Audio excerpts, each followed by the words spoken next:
결혼을 시키는 순간 애가 다 바꿔졌기 때문에 그 애도 마음도 바뀌기 때문에 나도 그걸 낳아줘야 되거든요. 그렇죠. 부모가 낳아줘야 되는데 낳아주기 싫어가지고 꼭 그 애가 계속해서 애기 것처럼 느끼기 좋아해서 계속 관리를 하려고 하면 그 애가 어떻게 되겠어요? 병들어요.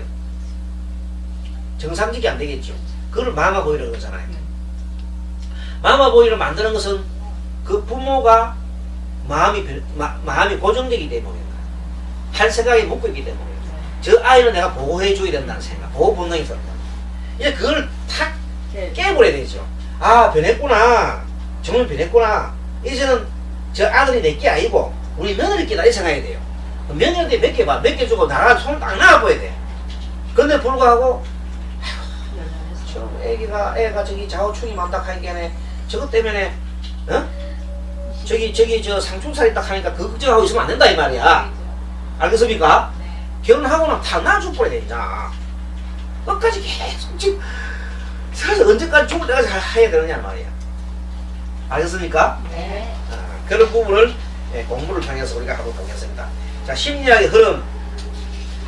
심리학 역사는 서양 심리의 시초, 우리 정한진님이 한번 쭉 읽어주십시오.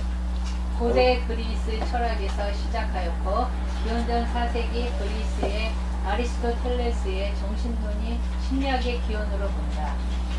그리스 철학 이후 기독교가 발달하면서 그 영향으로 사람의 마음이나 행동 모두가 신의 뜻에 따른 것이란 기독교 교리 때문에 심리학이 가치를 감추었다. 17세기 근대 자연과학이 성립되면서 심리학도 그 영향을 받아 다시 발달하게 됐다. 예. 그러니까 예전에 서양 심리학의 최초가 고대 그리스의 철학에서 시작됐습니다. 그렇죠? 플라톤 철학에서 시작됐는데 그 기원전 4세기경에 그리스의 아리스토텔레스 사람이 있거든요. 플라톤의 제자지요. 아리스토텔레스라는 사람이 정신론이라는 것을 써가지고 심리학의 기원을 써요. 정신론. 도대체 정신은 어떻게 시작되느냐 이렇게 했는데 그 이후 철학들이 굉장히 발달했잖아요. 그런데 기독교가 발달하면서 그거 사라져 버렸어. 왜? 아니 정신이라는 게 뭐가 필요했어? 모든 게 하늘 뜻이 이래 된 거예요. 우리 마음 있잖아요. 우리가 불교에서는 보면 모든 것이 마음으로 가지요. 네. 모든 것은 마음으로 일어난다 그렇게 얘기하죠. 네. 근데 그 얘기를 기독교 사람들 제일 싫어해요. 왜요? 신이름을 무서워하니까 모든 것은 하느님이 주관한다 해야 되는데 모든 것은 마음으로 일어난다니까 전혀 싫어하는 거예요. 그래서 기독교 자체가 신이론으로 따지기 때문에 마음에 대한 연구를 하는 걸 굉장히 거부시해요. 그는 신의 영역이다 이렇게 생각하는 거예요. 그렇죠. 신의 영역을 감히 인간이 말이 연구해야 된다는 건 그 불경하다 이렇게 본 거예요. 알겠습니까? 네. 그래서 그 사람들은 기독교 교이기 때문에 심리학이 그런 발달을 하겠죠. 그러다가 17세기에 자연과학이 성립되면서 심리학도 그 영향을 받아서 발달한다. 자, 자연과학이라면 르네상스라고 그러죠. 르네상스. 네. 르네상스가 뭐냐? 인간주의 아닙니까? 인간으로 돌아가는 거. 르네상스가 뭐라고요? 인간 본연으로 돌아간단 말이에요. 신의 중심에서 신 중심의 사회에서 인간 본연으로 돌아가는 것을 르네상스라고 합니다. 르네상스를 할 때 엄청난 예술이나 그런 것들이 많이 발달했죠. 네. 그 전에는 전부 신한테 묶여 있었잖아요. 인간들이 그 생각이 쉽게 말하면 인간의 사고가 신이라는 것에 딱 올가미에 묶여 있었잖아요. 그런데 거기서부터 해방되잖아요. 부처님 원래 예전에 2700년에 그런 걸 부르짖었지요. 신의 올가미에서 벗어나라고 그랬지요. 근데도 불구하고 기독교적인 사고방식은 신의 올가미에서 지금도 묶여있단 말이에요. 그런데 17세기에 근대 자연과학이 성립되면서 심리학도 그 영향을 받아서 다시 발달하게 된다. 그래서 이제 두 번째 보면 심리학의 시초는 고대 그리스 철학에서 시작됐고 아리스토텔레스의 정신론에서 시작됐다 됩니다. 자, 그런데 요소주의라는 것이 있어요. 이때 근대 인간 관찰과 실험을 통해 독일 중심으로 심리학이 발달했다. 한번 읽어주십시오. 선생님, 공동님. 특히 18 내지 19세기 생리학의 발전에 따라 과거 철학보다 생리학의 영향을 받아 과학적 심리학이 탄생한다. 그 중심에 독일의 부인트이다. 그는 자극에 대한 의식 과정을 스스로 관찰하고 의식 내용을 구성하는 요소를 분석하는 방법을 사용하여 요소주의 혹은 구성주의라 한다. 일본의 서주가 동양 성리학을 번역한 취화 계명이란 책을 출판하여 관찰과 실험을 바탕으로 한 심리학을 소개해 1930년대에는 부인트의 실험 심리학 발달 이에 비판한 독일의 심리학이 크게 발달. 네. 처음에 심리학이라는 것은 아리스토텔레스가 정신론 했을 때는 원리를 설명했죠. 네, 설명했는데 이제 17세기 이후에 요소주의가 나온 것은 뭔가 하면 그런 원리도 원리지만 그것보다는 행동심리를 연구를 하는 거예요. 이렇게 누구를 딱 자극을 하면은 이런 행동을 하더라, 또 이렇게 하더라, 이렇게 여러 가지 어떤 요소에 따라서 이런 사람이 이렇게 변하고 저렇게 변하다는 걸 과학적으로 이제 실험합니다. 그러니까 실험주의로서 요소주의로서 과학적 심리학이 탄생하게 됩니다. 그 다음에 행동주의 심리. 미국의 왓슨, 과학적이기 위해서는 내면적인 의식 내용을 관찰하기보다 외계의 자극에 대한 반응을 연구 가져야 된다. 내면적인 의식을 관찰하기보다는 외계의 자극에 따라서 반응을 연구 가져야 된다. 예를 들어 가지고 여러분들 사람들 중에서 지진 일어나는 경험한 사람 있잖아요. 그런 사람은 지진 일어났을 때 경험한 사람은 엄청난 공포를 갖고 있죠.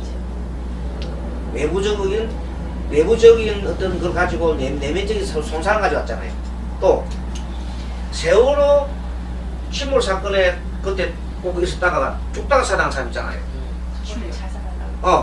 죽는 사람 있잖아요. 그런 사람들도 보면 굉장히 외부적인 그 상황에서부터 자기 내면적인 심한 그 공포심이나 그걸 받겠죠. 그런 것들을 연구하는 학문이 바로 행동주의 학문이다 이렇게 보면 됩니다. 자, 미국의 호손 실험. 이 유명한 실험인데 독일 등 전문 심리학자들이 미국으로 망명하여 막대한 예산을 투입하여 인간 행동에 관한 연구를 합니다. 자, 이거 왜 했냐면 이것 때문에 하는 겁니다. 생산을 하는데 어떻게 생산하는 것이 생산질을 올릴까 하고 연구를 하다 보니까 이 자동차 생산할 때에 그 전부 조립할 때에 큰 콘베어 있죠. 콘베어다가 이렇게 늘어나 놓고 사람들이 쭉 서가지고 자기 나사만 하나씩 한 사람 계속 나사만 주는 거야. 한 사람은 계속 끼우는 거야. 이런 식으로 모든 과정을 다 해가지고 맨 마지막에 제품이 만들어내잖아요. 분업하지요. 그래서 사람이 분업화하면 사람이 능률 오른다 해서 이렇게 했잖아요. 사실은 맞아요. 근데 아무리 그래도 나중에 늘어나지 않더라고요. 그래서 이제 연구를 한 거야.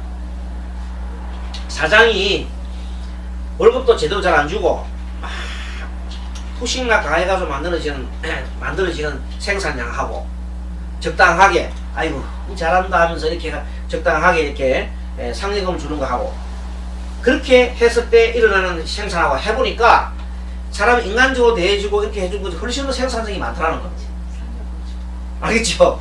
그래서 그때 연구하는 학문이 바로 이런 심리학을 연구한 거예요. 알겠습니까? 예. 이해합니까? 네. 그래서 심리학을 딱 도입해가지고 사람 인간 심리에는 그래서 여러 가지 그런 걸 연구를 해가지고 만들어낸 게 미국의 호손 실험 전문가들이 독일 등 전문 심리학 원래 연구하는데 독일 사람들이 원래 심리학이 많이 연구가 됐거든요. 네. 그래서 그 독일 사람들이 옛날에 2차 대전, 1, 2차 대전 때 미국을 망명했잖아요. 그런 사람들이 가서 연구를 해가지고 행동심리를 이렇게 많이 만들었어요. 행동주의. 일단 게슈탈트 심리학이라는 게 있는데 이것은 왓슨의 행동주의가 자극과 반응의 요소에만 취급한다고 비판해가지고 인간 행동은 더욱 전체적으로 파괴해야지 단편적으로 해서는 안 된다. 인간은 전체로 파괴해야지 그 한 부분에 예를 들어서 또 시험 해보니까 계속해서 어떤 사람을 자꾸만 상여금만 준다 해서 또 잘 안 되더라는 거예요.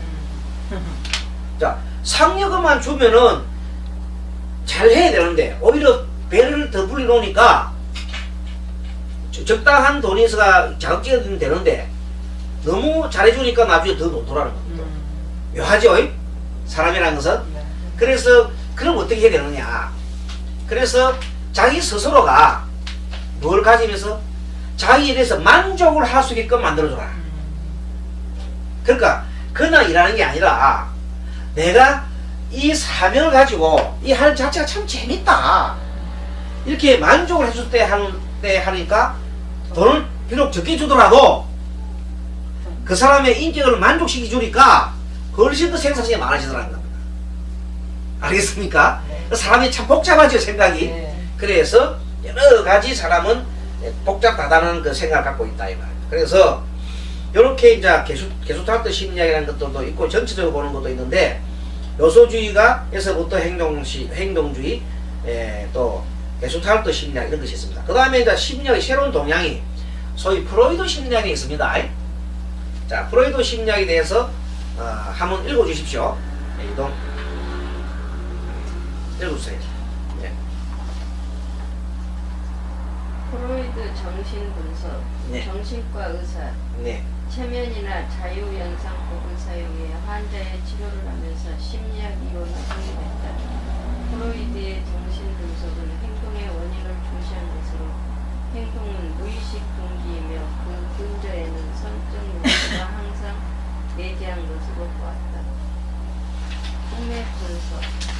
네, 좋습니다. 자, 프로이드는 원래 독일의 정신과 의사였습니다. 그런데 이 사람이 그 정신과 의사로서 환자를 치료할 때에 주로 상담법으로서 체면을 많이 사용했어요. 그다음 자유연상법. 자, 지금부터 옛날로 돌아갑니다. 어릴 때 돌아갑니다. 이런 식으로. 네. 어릴 때 돌아가서 무엇이 지금 생각나죠? 이런 식으로 계속 그 체면법을 주로 많이 사용했어요. 그래서 환자들이 이렇게 옛날 기억을 되살면서 옛날에 그 사람이 어릴 때, 특히 어릴 때 상처받은 거 있잖아요. 네. 마음속에 상처받은 그것을 끄집어내가지고 치료하는 걸로 목적을 합니다. 그래서 어릴 때 상처가 받은 것들은 이 잠정식에 들어가 있습니다. 예를 들어가지고 어릴 때 아버지한테 폭행을 많이 당하는 아들 있잖아요. 그런데 컸을 때는 그것이 그 당시는 그것이 내재되어 있지만 거의 항상 마음에 상처가 되어 있는 거거든. 그게 병이 돼가지고 커서 나중에는 그것이 나중에 튀어나오게 돼 있어요. 그래서 그런 것들을 연구하고 그런 부분들을 그 당시에 아버지에 대한 나쁜 감정 있잖아요. 그런 감정을 치유해 주는 겁니다. 그런 목적으로 만드는 그 자유연상법이라든지 정신분석을 해서 행동의 원인이라고. 그리고 사람들은 마음속에 욕구가 있다. 그 욕구 때문에 여러 가지 행동을 한다. 그거는 불교에서 말하는 탐진치잖아요. 네. 자, 요게 우리 마음속에 욕구 중에서 우리 불교도 보면 욕구가 탐심이 있지요. 네. 탐심이 있고 또 썩냄이 있고 어리석음이 있지요. 그런데 이 탐심도 종류가 많겠죠. 네. 그래서 탐심 종류가 여러 가지 많은데 그 많은 대비를 우리는 불교에서는 여러 가지 20개의 번뇌로서 주로 얘기를 합니다. 근데 프로이드 심리학에서는 그것이 욕구 중에서 이 프로이드는 가장 그 욕구 중에 가장 큰 욕구가 성적 욕구라고 봤어요. 모든 것을 성적 욕구로서 풀어가려고 했습니다. 모든 문제는 성적 욕구로부터 발생한다. 그런데 이 성적 욕구는 사실은 알고 보면요, 우리 불교식으로 얘기하면 가장 우리 밑바닥에, 사람 밑바닥에는 생명의 본능이 있죠? 네. 그렇죠? 네. 이 생명의 본능하고 연결됩니다. 생명체가 유지되려면 성적 본능이 없고 있어야 될 수가 없어요. 그러니까 성적 본능은 생명체를 유지하기 위한 하나의 본능인데 그 부분을 가지고 연구를 갖다가 계속 해내가면서 꿈의 분석을 통해서 이렇게 실험을 해냅니다. 그런데 이제 이 프로이드의 제자가 융이라는 사람이 있어요. 융이라는 사람이 있는데 칼 융. 독일 사람입니다. 칼 융이라는 사람이 프로이드의 그 내용이 자기 스승님이 너무 성적인 것만 너무 집중하거든요. 뭐든지 그걸 가지고 자꾸만 꿈의 분석을 하려고 막 그래 해내니까 자기가 좀 식상한 거야. 그래서 자기가 연구를 해보니까 그거 말고 인간 내면에는 집단 무의식이라는 것이 있더라는 걸 발견해낸 거예요. 실질적으로 있습니다. 그 집단 무의식이 뭐냐면 한국인한테는 한국인들의 의식이 있다는 거예요. 독일 사람은 독일에 대한 의식이 있고 그래서 우리 한국인들의 집단 무의식을 연구하는 게 주로 자 우리 한국인들이 뭐가 많이가 있나 많이 있습니다만 이 무적 읽잖아요. 무적 무당 아, 한국 사람 기질에 무당 기질이 거의 다 많아 있어요. 하늘과 땅을 연결해 주는 있잖아요. 하늘과 땅을 연결해 주려고 하는 어떤 그런 그 나쁜 놈이 무당이 아니라 하늘과 땅을 연결해 주고자 하는 어떤 그런 어떤 큰 사명 이런 그 기질이 많이 있는데 그래서 신명이다 신명 신명당이 온다 그러잖아요. 그래 한국인만큼 노래 잘하는 사람 노래 좋아하는 사람 없어요. 노래방이 전 세계에서 노래방이 있는 나라 우리나라밖에 없어요. 네. 자, 한국은 신명 있죠? 신명 있는 민족이란 말이야. 그 신명이 뭐냐면 노래방. 얼마나 많습니까? 그쵸? 춤. 그래서 우리나라 옛날 역사책을 보면 우리나라뿐만 중국에서 보면 한국어를 표현할 때에 저 동방 나라는 흰 옷을 입고 항상 춤과 노래를 가물을 즐기는 민족이라 그랬어요. 그럼 왜 가물을 즐기냐면 한국 사람들 옛날부터 태양신을 본받았거든요. 태양을 바라보면서 태양을 바라보면서 그때 태양이 흐르치면 태양을 보고 우리가 뭐냐면 태양신입니다. 태양이다 하면은 옛날에 하느님이죠. 하느님. 그래서 하느님을 생각하면서 계속 하느님이요 하고 태양신이 이렇게 했다면 요새는 또 주의하는 거야. 이런 식으로 계속 하늘을 쳐다보고 그렇게 했는데 그 하면서 이제 사람들이 모여가지고 좋아가지고 둘러 앉아가지고 추수감사절 있잖아요. 입둥 앉아가지고 막 춤추고 노래 부르고 이러한 낙천적인 국민이다. 그런데 그 중에는 무당들이 주로 보면 춤추지요.